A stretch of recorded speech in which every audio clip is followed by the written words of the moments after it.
السلام علیکم ناظرین، آپ دیکھ رہے ہیں اسلام آباد ٹونائٹ ندیم ملک کے ساتھ۔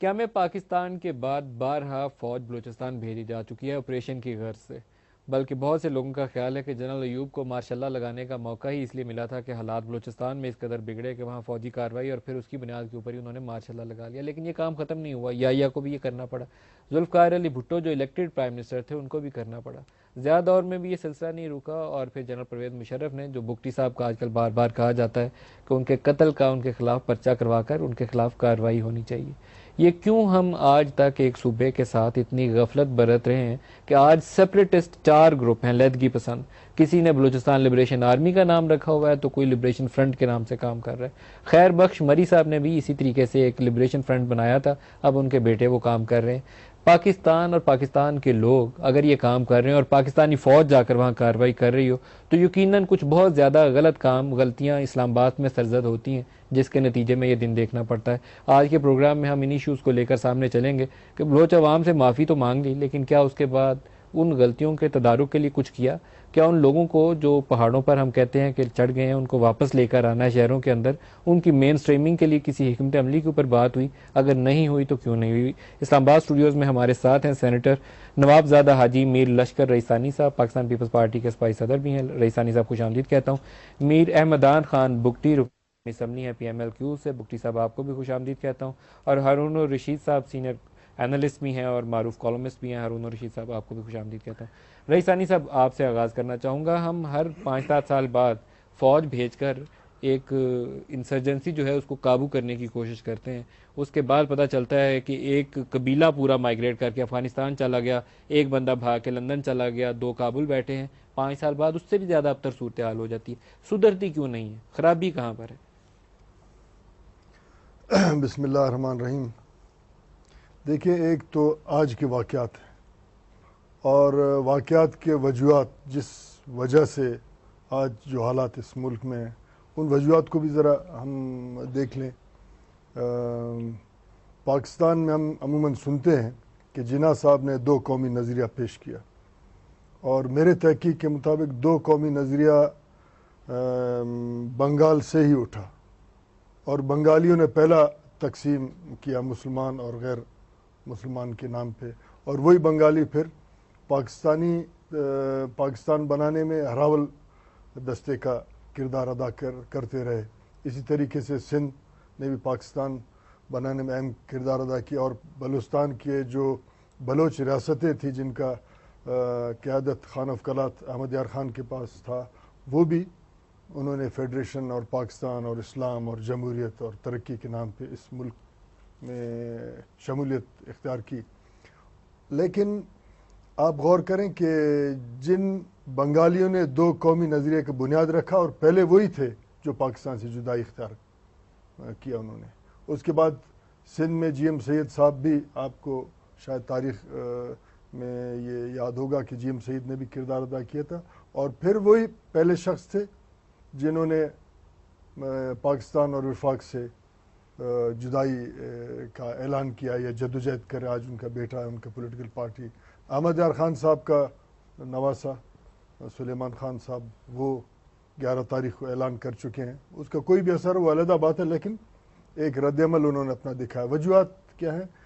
اصل وجہ یہ ہے کہ جن وجوہات پہ شامل ہوئے اس ملک میں، جمہوریت، ترقی، اسلام، خوشحالی، امن، بھائی چارہ، برابری، ووٹ کے پرچی کا تقدس، آپ خود مجھ سے زیادہ بہتر جانتے ہیں کہ جناح صاحب سے لے کر ایوب خان تک، اور ایوب خان سے لے کر آج کا جو کل کا ڈکٹیٹر تھا جنرل مشرف تک، ووٹ کے پرچی کا تقدس پامال ہوا، اسلام بھی نہیں ہوا، برابری کے لیول پہ بھی ووٹ کی پرچی کا جو تقدس نہیں پامال ہوا۔ ہوا وہ بلوچی عوام کا بھی اتنا ہی ہوا، پشتون کا بھی اتنا ہی ہوا، پنجابی کا بھی اتنا ہی ہوا۔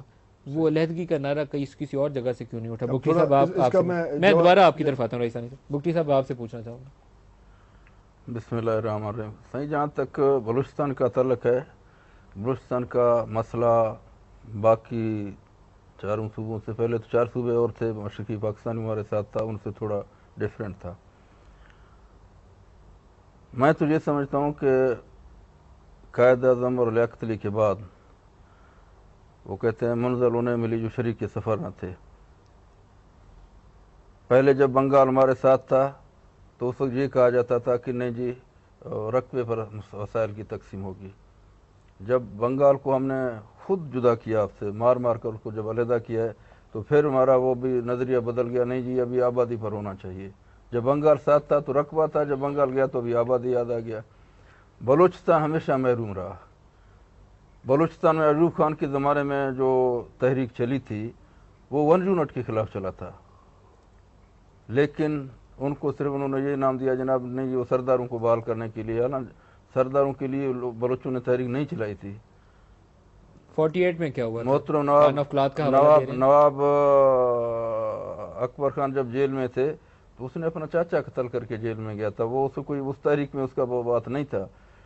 تو جب جو ہی مطلب خان قلات کے جو آپ حوالہ دے رہے ہیں اس وقت جو ہوا تھا وہ بھی میں تو کہوں گا کہ صرف اگر شہزادہ عبد الکریم نے بھی یہ حقوق کی بات اٹھائی تھی کہ جناب ہمیں حقوق ملنے چاہیے, ہمیں وسائل ملنے چاہیے, تو وہ حقوق کسی کو نہیں ملے ہیں, وسائل کسی کو نہیں ملے ہیں. تو ابھی میں آپ سے چھوٹی سی گزارش کروں, آپ اندازہ اس بات سے کریں کہ آپ نے کہا ان صوبوں میں کیوں وہ ہے نہیں ہے. میں ایک مثال صرف آپ کو دیتا ہوں, صرف ڈیرہ بگٹی ڈسٹرکٹ سے 4 جگہ گیس فیلڈ وہاں کام کر رہے ہیں, پی پی ایل, آپ کا پیر کو, لوٹی, اچ. آپ میرے اس بات سے شاید اتفاق بھی نہیں کریں گے, شاید آپ ماننے کے لیے بھی تیار نہیں ہوں گے, لیکن میں آپ کو زمینی حقائق بتا رہا ہوں کہ ان پورے ڈسٹرکٹ میں زچہ بچہ سینٹر تک نہیں ہے, پورے ڈسٹرکٹ میں ایک یوٹیلٹی سٹور نہیں ہے, پورے ڈسٹرکٹ میں پینے کا پانی کسی کے پاس نہیں ہے, گلیوں محلوں میں کوئی پکی روڈ نہیں ہے, کوئی اسٹریٹ لائٹ نہیں ہے. تو آپ بتائیں کہ آپ کیا مذاق ہو رہا ہے جی. ہارون صاحب کیوں اس قدر ہم اپنے لوگوں کے ساتھ جو ہے نا وہ کیا کہنا چاہیے کہ بے پرواہی برتتے ہیں کہ وہ مرتا ہے تو مر جائے, کوئی جیتا ہے تو جی جائے. وہ کہتے ہیں کہ جو ہیلتھ سینٹرز کی انہوں نے سچویشن بنائی ہے, جب پورے پاکستان کی اس وقت جو اکانومی کو رن کرنے کے لیے گیس سپلائی کر رہا ہے, آپ کی انرجی کا ایک مین سورس آف لائف ہے, وہ اسی کے ساتھ اس قدر زیادتی. گزارش یہ ہے کہ یہ ایک مینٹیلٹی ہے,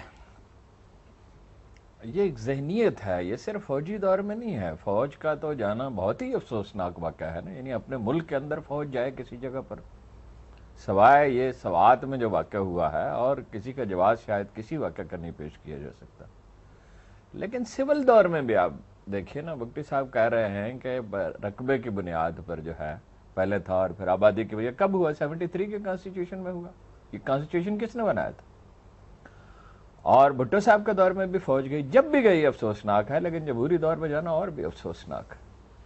واقعہ یہ ہے کہ جو سلوک بلوچوں کے ساتھ ہوا ہے وہ اتنا المناک ہے, اتنی بڑی زیادتی ہے کہ اس کے لیے الفاظ نہیں ملتے. 3 صوبے مسلسل حصہ اس کا بجٹ میں سے کھا رہے ہیں.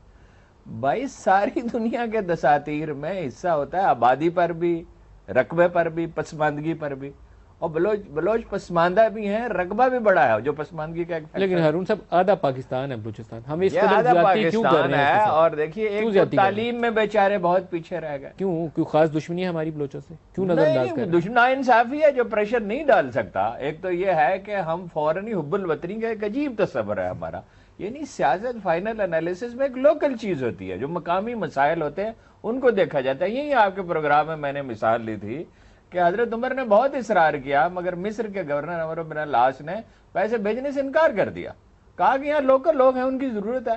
اور بڑی تلخ خط و کتابت کے بعد فائنلی حضرت عمر نے ان کا موقف مان لیا. تمام تاریخ میں ہمیں 2 پیٹرنز نظر آتے ہیں. ایک تو یہ کہ منصفانہ معاشرہ وہ ہوتا ہے جس میں صوبائی خود مختاری ہو, مقامی مسائل بسامی زد. دوسری عدالتیں مضبوط ہوں. عدالتیں کوئی تھی ہی نہیں. مطلب میں یہ ہمیشہ کہتا ہوں کہ اگر یہ صوبوں کا معاملہ سپریم کورٹ میں کسی وقت چلا جائے تو یہ جو کچھ ہم کہتے ہیں اس پہ سپریم کورٹ مہر لگائے گی کہ بلوچوں کے ساتھ ناانصافی ہو, یہ بڑی جاتی. انہیں تو کبھی وسائل ملے ہی نہیں.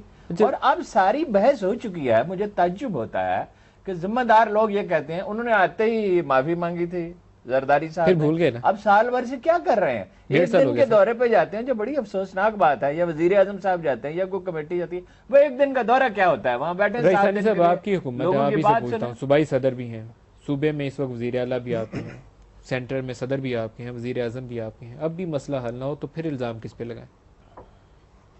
بات یہ کہ میں تھوڑا سا آپ کا توجہ چاہتا ہوں کہ ہم اس پہ کام کر رہے ہیں, اور جو عارضی ریلیف تھا اس پہ بھی کام ہوا, اب مستقل کی طرف ہم جا رہے ہیں۔ 1.5 سال اتنا بڑا وقت نہیں ہے کہ 62 سال کے معاملات کو ہم دھو کے اور ٹھیک کر کے ریسانی صاحب عارضی ریلیف کون سا ہے؟ جب 11 تاریخ کو وہ ابھی آپ نے خود بتایا کہ سلیمان خان نے وہ جو اناؤنس کیا علیحدگی والا آپ کی حکومت میں ہوا نا ابھی سے 1 ہفتہ پہلے، جی تو پھر عارضی ریلیف ہوتا تو وہ بچہ انصار نوجوان کر لیتا نا۔ میرا بات اگر سنیں، دیکھیں بات عارضی ریلیف یہ ہے کہ پولیٹیکل پریزنر آج کوئی بھی نہیں بلوچستان میں، سب کی رہائی ہوئی، اور مسنگ پرسنز پہ ہم نے کام کیا۔ اس کے ساتھ ساتھ بلوچستان میں جو سابقہ گورنمنٹ نے او ڈی لیا تھا اس کو فریز کیا، ڈیولپمنٹ بجٹ دی، یہ عارضی ریلیف ہے۔ اب ہوا یہ کہ پچھلے دور میں ادوار میں 2 کمیٹیاں آپ کو یاد ہوگا کہ انہوں نے کام کیا اور اس کمیٹی کا کوئی نتیجہ نہیں نکلا، اور ایک کمیٹی ہماری تھی۔ اب ان 3 کمیٹیوں کے جو سفارشات ہیں، ان کے کامن پوائنٹس اور جو بلوچستان کا ضرورت ہے ایڈمنسٹریٹولی، ان پہ ہم نے کام کر کے پچھلے دنوں پرائم منسٹر صاحب کو دے دیا ہے۔ اب کیا بنا اس کا؟ ہاں، اب اس کو اسٹڈی کرنے کے بعد اس کو اپروو کر لیا گیا، کچھ دنوں میں اس کا اعلان ہوگا۔ مستقل بلوچستان کا حل کیا ہے کہ ہم بلوچستان کے لوگوں میں اعتماد بحال کیسے کریں کہ ہم آئینی اختیارات دیں۔ آئینی کمیٹی 30 سال بعد بنی ہے، جو آئینی ریفارم کمیٹی، اس پہ کام ہو رہا ہے۔ کل بھی پریزیڈنٹ صاحب، اتوار کا دن تھا، کراچی میں ہم میٹنگ کر کے آئے، جو ہمارا پارٹی کی سب کمیٹی ہے، کئی چیزوں پہ ڈسکشن ہوئی کیونکہ یہ بڑا حساس اور ٹیکنیکل مسئلہ ہے۔ 2 ایشوز ہیں جو آپ نے ابھی بیان کیے، میں سائنک کمیٹی کی طرف بھی آتا ہوں۔ بگٹی صاحب، ایک تو مسنگ پرسنز کے اوپر جتنے میں نے وہ بلوچ لیڈروں سے بات کی، خاص طور پر جو حکومت کے اس وقت ساتھ نہیں ہے، سب کا الزام ابھی بھی وہی ہے کہ مسنگ پرسنز بڑی تعداد میں موجود ہیں۔ آپ سے پوچھنا چاہوں گا کہ کتنی تعداد میں؟ دوسرا کہ وہ چاہے بگٹی صاحب کا پوتا ہو یا مری صاحب کا بیٹا ہو، وہ مین سٹریم ہم ان کو کیوں نہیں کر پائے؟ پہلے ہم نے کاروائی کی نا، خیر بخش مری کے خلاف کی، بدرانی خان مری کے خلاف بھی کی، اب اس کے بیٹے کے خلاف بھی کر رہے ہیں۔ کتنے کہ دیر یہ کام جاری رہے گا؟ کیوں نہیں کر پائے؟ جی، میں تھوڑا اس بات کو معذرت کے ساتھ آگے بڑھاؤں گا کہ بلوچستان میں یہ مسئلہ کوئی دشمنداری ہے وغیرہ ہے، کیا ہے یہ میں آپ کو بتاؤں کہ میں معذرت کے ساتھ کہ بلوچستان کا سب سے بڑا مسئلہ جو ہے نا سرداری نظام ہے۔ سردار کبھی نہیں چاہتا ہے کہ عوام ترقی کرے اور ہمارے ہم پلہ ہو جائے اور ہمارے ساتھ الیکشن لڑے یا کچھ کرے۔ دوسری بات یہ ہے کہ اسٹیبلشمنٹ صرف اور صرف وہ سردار کو آگے لانا چاہتا ہے، وہ اس کے پیچھے بھاگ رہا ہے، باقی کچھ بھی نہیں۔ ابھی آپ اس بات سے اندازہ کریں کہ یہ جتنی کمیٹی بنائے سب کچھ چل رہا ہے، 2 کمیٹیاں پہلے بنائے، میں بھی فرض کیا ڈیرہ بگٹی سے ایم این اے ہوں، محبت خان مری سینیٹر ہیں مری علاقے سے، اور اسی طرح ہمارے ایم پی اے ہیں ڈیرہ بگٹی سے، طارق بگٹی ہے وہاں، مری صاحب ہیں۔ ہمیں تو کبھی کسی میٹنگ میں نہ پوچھا گیا نہ بلایا گیا کہ بھائی اس کا مسائل کیا ہے، حل کیا ہے، فضا میں ساری باتیں ہو رہی ہیں۔ میں معذرت کے ساتھ کہتا ہوں، سردار صاحب سے کہتے ہیں کوئی وہ سیاسی قیدی نہیں ہے وغیرہ ہے، میں کہتا ہوں صرف ڈاکٹر دین محمد کو صرف آپ بازیاب کریں کہ وہ کدھر ہے کہاں ہے، صرف ڈاکٹر دین محمد کو، باقی تو آپ چھوڑ دیں۔ باقی کتنے لوگ ہیں؟ سینکڑوں میں ہیں، سینکڑوں میں ہیں، اس کو تو آپ چھوڑیں صحیح۔ آپ دیکھیں کہ نام صرف وہ سرداروں کا لیا جاتا ہے وغیرہ وغیرہ، ٹھیک ہے، نواب صاحب ہمارے لیے قابل احترام تھا، بزرگ تھا، سب کچھ تھا، بڑا تھا، لیکن پتہ نہیں کیا وجہ تھا، جب انسان وہ ظلم جب بڑھتا ہے تو مٹ جاتا ہے۔ نواز صاحب میرا سردار بھی تھا، میرا بڑا بھی تھا، کیونکہ ہم ایک فیملی سے تعلق رکھتے تھے۔ وہ حاجی غلام قادر ککی دیناری بگٹی جو تھا، اس کا بھائی اور بیٹا انہوں نے رکھے، پھر وہ بیچارہ نجی جیل سے جب بھاگ پڑے، پھر ڈومکیوں کے ذریعے ان کو پکڑوایا لایا، جو تشدد ان پر ہوا وہ تو پوچھنے سے باہر ہے۔ آخرکار زندہ اس کو تودوں کے نیچے رکھ کر اوپر رکھ کر لاچر مار کر تودے ان پر گرائے گئے ہیں۔ یہ کس نے گرائے؟ ظاہر ہے نواب صاحب نے گرایا، نواب صاحب نے۔ اب یہ فرمائیے کہ یہاں تضادات ہیں ہمارے اندر، ایک طرف ہم اس فوجی جنرل کو بھی الزام دیتے ہیں جو اقتدار پر قابض ہو جاتا ہے، دوسری طرف آپ اس سردار پہ بھی الزام دے رہے ہیں۔ مجھے تھوڑا کہنے دیں اس میں کہ آپ کہتے ہیں، لوگ کہتے ہیں کہ یہ وہ قیامت کے دن فیصلہ ہوگا، میں تو کہتا ہوں نواب جیسا اتنا سمجھدار، اتنا زیرک اور اتنا جہان دیدہ شخص، اس کو ان پہاڑوں میں جانے کی کیا ضرورت تھی؟ نواب خیر بخش بھی بیٹھا ہوا ہے کراچی میں، وہ سیاست کر رہا ہے، جوان پہاڑوں میں ہیں۔ جی شاہ عبداللطیف بٹائی کا ایک کلام ہے کہ رب رسے مغز کسے کو نہ ہڑے ہتھیار، تو وہ ظلم کی تھا اللہ تعالیٰ نے، آپ کو لوگ کہتے ہیں قیامت کو جو